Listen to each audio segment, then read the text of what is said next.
Hey tubers, welcome back for another adventure. So I think you guys remember back several weeks ago I bought this TRX250 that was in really nice condition. By the way, I got to drag it in, and the problem with it is the engine was seized up, and it seems to be legitimately seized.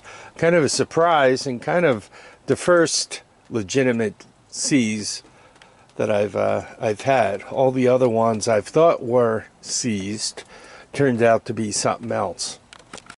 I guess the term I should really be using is locked up.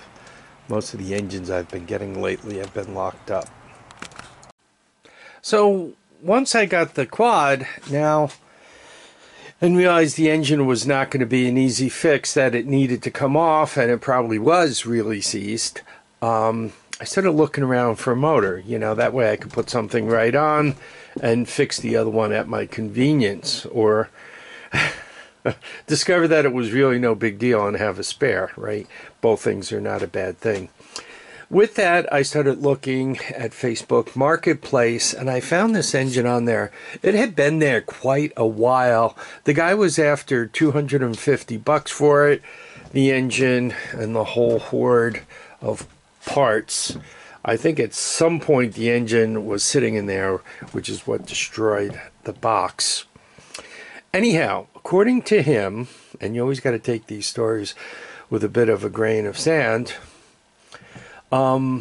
this was on a 1986 TRX 250, so it's an exact swap, right? And you can tell it's an 86. It doesn't have the long nose here.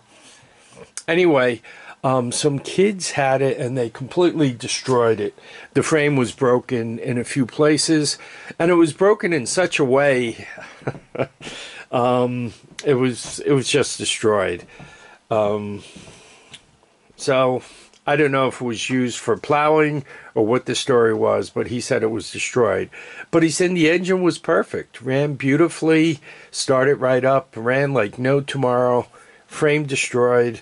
And the kids brought it to a welding shop that belonged to a buddy of his. And the guy said, no, I can't fix this. And the kids came back and said, okay, I want the tires and wheels. I think they grabbed the seat and the plastics also and left him with the frame and the motor and whatever else was left. In comes my buddy who says, you know what, let me just grab the motor from that and just get rid of the rest of it. And while he was grabbing the motor, he obviously grabbed a bunch of electronics. Anyway, I want to see if this motor is at all viable. I mean, somebody tried to take care of it, right? So what we're going to do is we're going to give it a quick visual, and then we are going to check it out for compression. Right now it's not wearing a starter, so I got to go through the horde of stuff he gave me to see if it came with the starter. So I want to see if this motor's any good, and obviously we start with a quick visual. I don't know, could you guys see here? These bolts are missing. So I don't know if they tore this off, took this off to take the engine off the frame, or what the story is. I'm not happy about seeing thumpies here. So anyway, but neutral, and so the transmission does seem to shift. Other noteworthies, right? There's the magneto wires, right? The two AC wires for charging the battery, power for your CDI and so forth. These are the wires that, you know, neutral and reverse lights and junk like that. So that stuff all appears to be here, and it appears to be intact.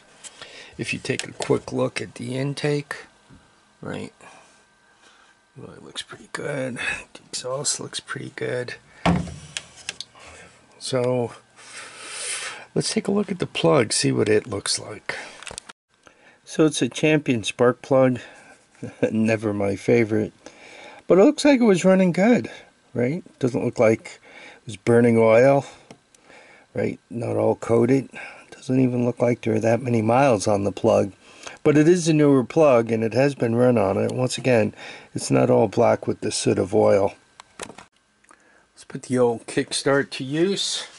A couple of turns.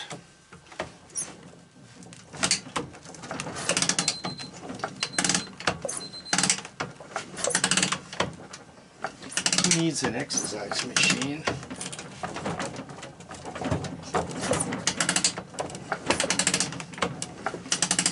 Well, that motor should have turned around a couple of complete RPMs. That's good. So these motors are known for stripping out starter gears. And given that the starter's off, take a quick look in here, see what we got. You guys could see the starter gears.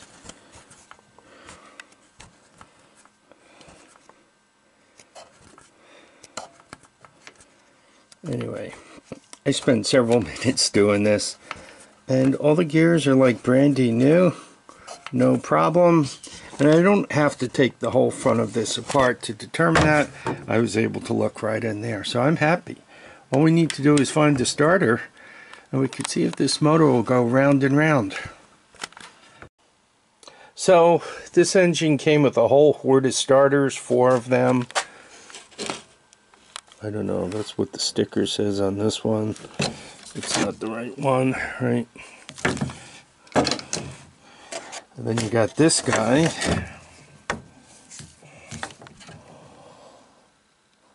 I don't know, off an old Kohler or something. Then you got this guy, Mitsuba, and it looks like an SM13. So I don't think it's that one. And this looks like the right one.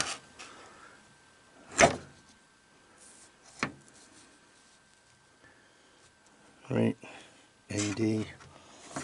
If you look at the starter gear doesn't look great. You know, for 40 bucks I'll probably end up changing it out.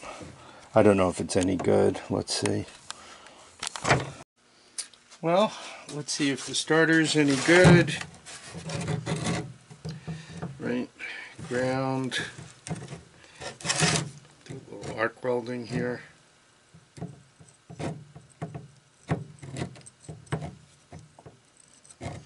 Dead.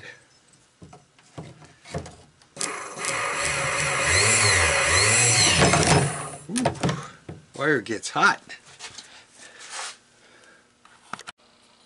So I installed the starter. Let's see what, a little arc welding here.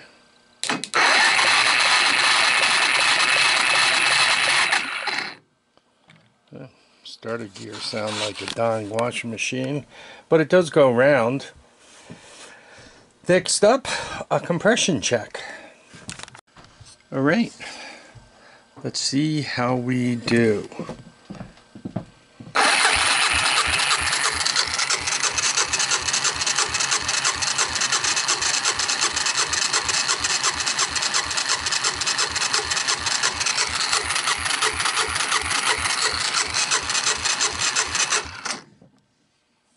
Can't complain about that. Dry with no oil in it. Well, I'm sitting on there 95, almost 100. I can't complain about that. Just for a laugh, I put a little WD-40 in there to make it a little easier to turn over, and you guys could see I'm up at about 120. That's sagged down a little bit, so that's good. I also tested these other starters, and they all seem to be good. And this one, interestingly enough, it looks like the long shaft version that goes with the 87 model. The 87 has that extra bearing up front. So that's what it looks like. it also looks like it could be cut down. The back is a little different, but it looks like that on bolts. So I might be able to take two starters and create one out of this one. So if I got two starters out of the deal, set of starter gears, you know, you start putting the numbers together, and $150 seems like an unbelievable deal, right? This isn't welded, the shifter is straight and true, the kickstarter's there, the exhaust pipe's there. So I'm beginning to think I got a screaming deal on this. We'll go through that in another video, because the packages, or the sidecar stuff is always interesting.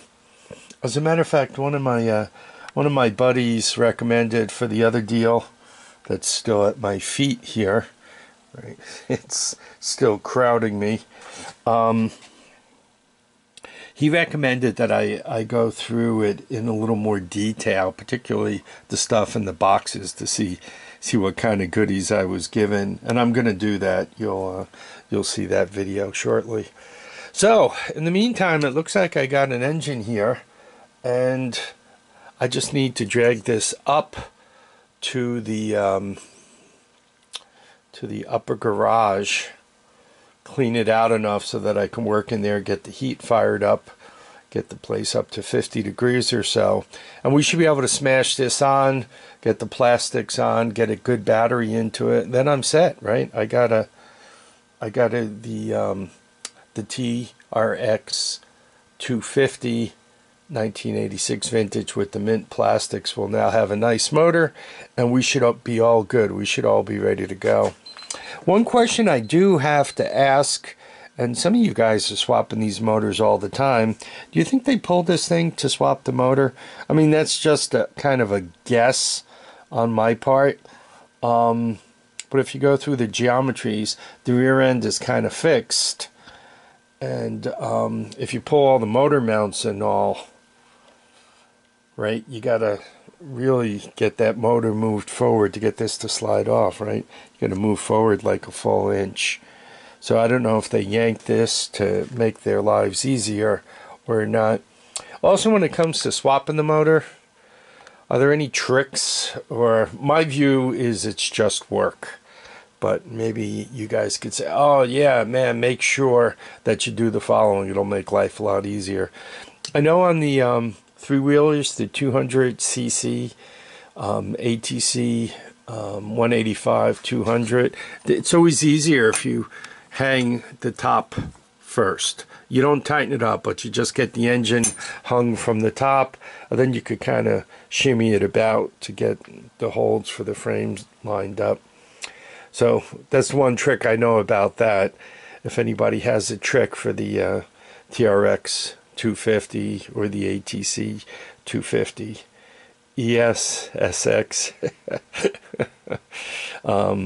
I'd appreciate that knowledge. All right, I want to thank everybody for dropping by to watch and comment and subscribe. Thanks for the support. You know, deals come in, and there's like a million deals, or there's no deals. I was getting concerned, because here we were like working our way through the middle of January, and I had nothing on the horizon, nothing anywhere. So I'm just happy that I got that TRX 200 to mess with, the 250, that 125, a bunch of engines to work on.